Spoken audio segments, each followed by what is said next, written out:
This is News Hour on Ifako Radio. Good morning, I'm Olanireti Ololade.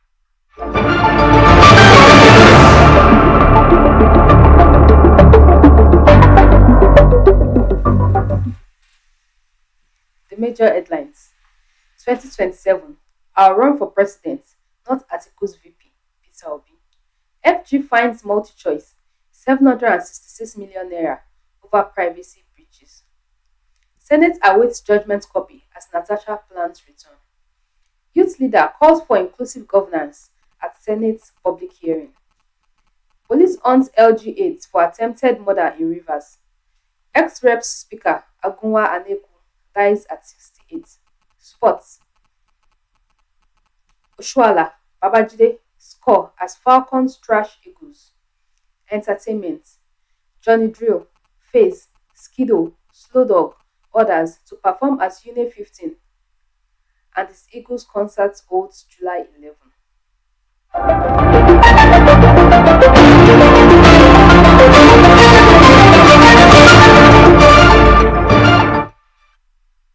News in detail. 2027, I'll run for president, not Atiku's VP, Peter Obi. The 2023 Labour Party presidential candidate, Peter Obi, has confirmed he will run for president in 2027, dismissing speculation that he may become the running mate for former Vice President Atiku Abubakar. Obi stated this during an interview on Channels Television's Sunday Politics, held on Sunday.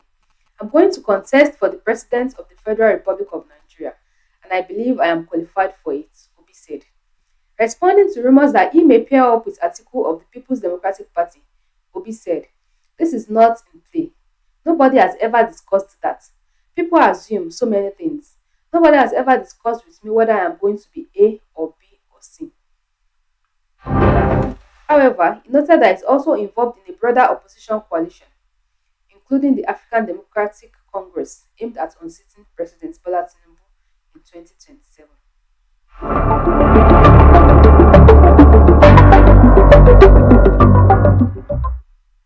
FG finds multi-choice 766 million naira over privacy breaches. The federal government, through the Nigerian Data Protection Commission, has imposed a fine of 766 million on MultiChoice Nigeria for breaching the Nigeria Data Protection Act, citing violations of subscribers' privacy rights and the unlawful transfer of citizens' personal data across borders. In a statement issued on Sunday, the head of Legal Enforcement and Regulations at NDPC, Babatunde Bamiboye, said the sanction followed an investigation launched in the second quarter of 2024 after allegations surfaced regarding the company's intrusive data processing activities. The depth of data processing by MultiChoice is patently intrusive, unfair, unnecessary, and disproportionate. This is a grave affront to the fundamental right to privacy as enshrined in Section 37 of the 1999 Constitution of the Federal Republic of Nigeria, the country's data regulator said.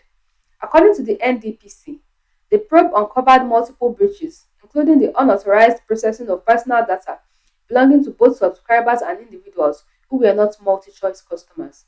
It also found that the company had been transferring Nigerians' data abroad without following due process. The Commission said it directed MultiChoice to implement remedial measures as part of its standard enforcement procedures.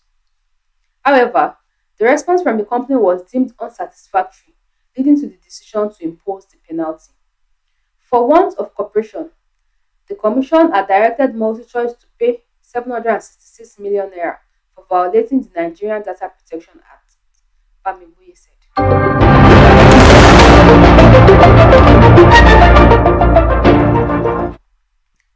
awaits judgment copy as Natasha plans return. The suspended senator representing Kogi Central, Natasha Akpoti-Uduaghan, has declared her intention to resume legislative duties in the Senate on Tuesday, following a federal high court judgment that voided her suspension and ordered her immediate reinstatement. But with the lawmaker, but while the lawmaker prepares to return, the Senate says it will take no official action until it receives and reviews the certified true copy of the judgment delivered on July 4, 2025. In a statement on Sunday, the chairman of the Senate Committee on Media and Public Affairs, Yemi Adaramodu, confirmed that although the Senate's legal team was present in court, the full judgment was not read in open session. He said a formal application had been filed to obtain the CTC for proper legal interpretation. Pending receipt and examination of the CTC and acting on the advice of counsel, the Senate shall refrain from taking any steps that may prejudice its legal position, Adaramodu said. He further stressed that as no party in the suit has yet been served the enrolled order of the judgment, no enforcement could lawfully proceed. The Senate reassured Nigerians of its commitment to the rule of law and constitutional governance, urging the public to remain calm and patient as the legal process unfolds.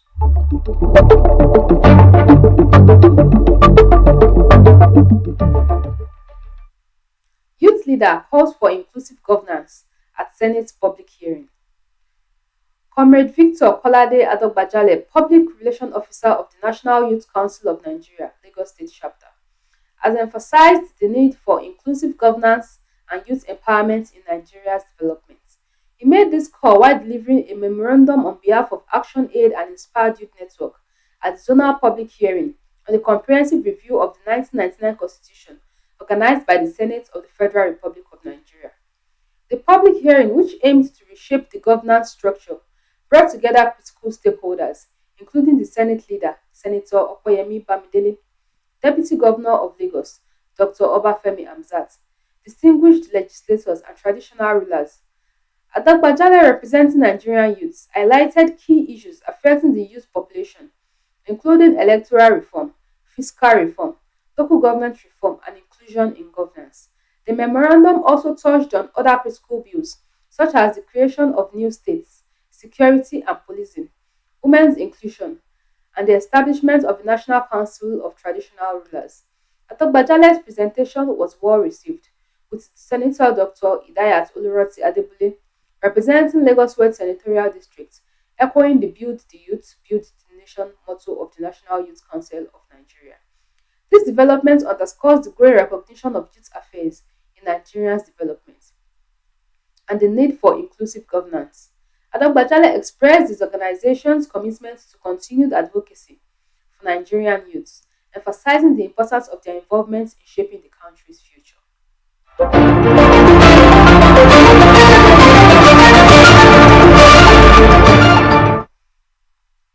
NDLEA seizes UK Saudi-bound cocaine hidden in lipsticks. The National Drug Law Enforcement Agency has intercepted cocaine concealed in lipsticks and a property title document filed for the United Kingdom and Saudi Arabia, respectively. Operatives of the Directorate of Operations and General Investigation, attached to a logistics firm in Lagos, discovered the consignment on Thursday. A statement by the Anti-Drug Agency on Sunday indicated. The statement by the agency's spokesperson, Femi Babafemi, stated that a total of 420 grams of cocaine were hidden in 84 pieces of factory-fitted female lipsticks heading to the UK, while 280 grams of the drugs were found inside a certificate of occupancy being sent to Saudi Arabia. A total of 420 grams of cocaine factory fitted in 84 pieces of female lipsticks heading to the UK were seized, while 280 grams of the same Class A drug were uncovered in a property title document being sent to Saudi Arabia, the statement partly read. In a separate operation, it stated that a drug kingpin, Ajet Sibo Emami, alias Warri Kingsman, was arrested in Ikeja on Saturday, June 28th, following a 3-day raid. Babafemi added that the operation led to the seizure of 681 pouches of Canadian loud, weighing 414.2 kilograms, from 24 jumbo bags, and the arrest of 3 accomplices. He said in another operation, a family were arrested for drugs. According to him, the father, Aja Johnson, his wife Rosemary, their daughters Stella and Ngozi, and family friend Okoro Elijah were arrested in Lagos.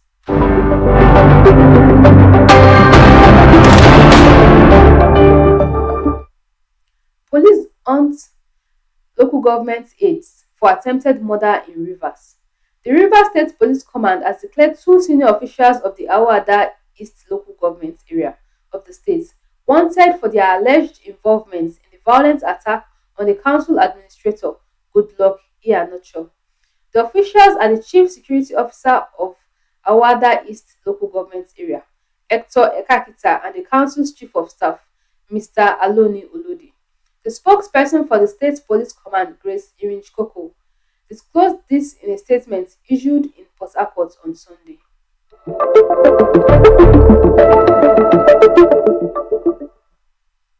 Gunmen kill police inspector, abduct wife in Kaduna. A police inspector, Donfa Chatip, has been killed and his wife Victoria abducted at Kumin Kari in Kachia local government area of Kaduna State. A security analyst and counter-insurgency expert, Zagazola Makama, made this known on X on Saturday. Makama stated that the Donfa, attached to the Special Protection Unit Base 7 Abuja, was reportedly attacked while returning from his farmland with his wife on Friday. According to him, the corpse's lifeless body was found in a farmland within the community later in the evening. He further stated that security operatives who arrived at the scene, however, found a deep cut on his neck. The deceased, identified as Inspector Donfa Chatip of the Special Protection Unit Base 7 Abuja, was discovered lifeless on Friday evening with a deep cut on his neck in a farmland within the village. Joint patrol team swiftly moved to the scene where the officer's body was found.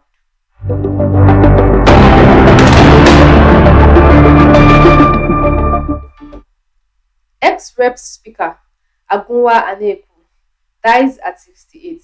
The former Speaker of the House of Representatives in the aborted Third Republic, Chief Agunwa Aneku, has died. He was 68. The top politician from Adazi in Anoacha local government area of Anambra State reportedly died on Saturday. Aneku became the House of Representatives Speaker on December 5, 1992 and ended on November 17, 1993, when the administration was terminated by the General Sani Abacha military junta. He was a graduate of law from the prestigious University of Nigeria, Nsukka, Enugu campus, and an old student of the Christ the King College, Onitsha, Anambra State.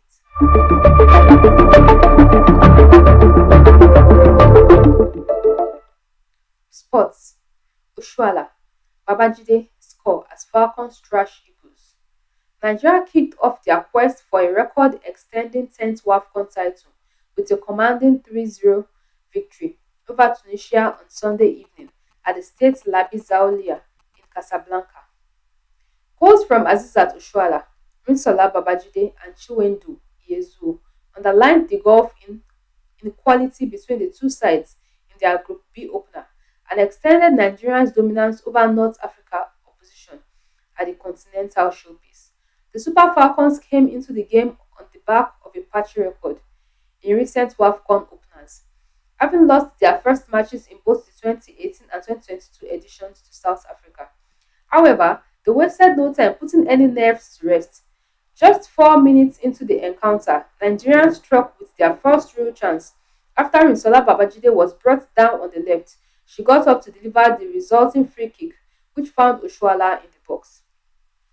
The former Nigerian captain directed a well-timed header in the midst of Tunisians into the center of the goal for her 14th career goal at the WAFCON.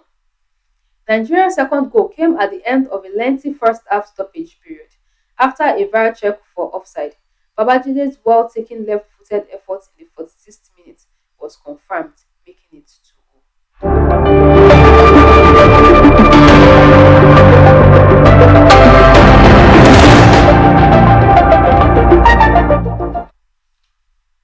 Entertainment. Johnny Drill, Faze, Skido, Slow Dog, others to perform as Unit 15 and his Eagles concert holds July 11. Plans are being concluded for the hosting of Unit 15 and his Eagles concert in Abuja, the nation's capital, where prominent music stars such as sensational Johnny Drill, veteran hip hop star Faze, Slow Dog, Skido, Stoner Nwaibu, and others are expected to perform. Coming up Friday, July 11, 2025, the concert will hold at Transcorp Hilton Hotel, Abuja. It coincides with the Nigerian Music Industry Summit and Showcase, which will take place early in the day.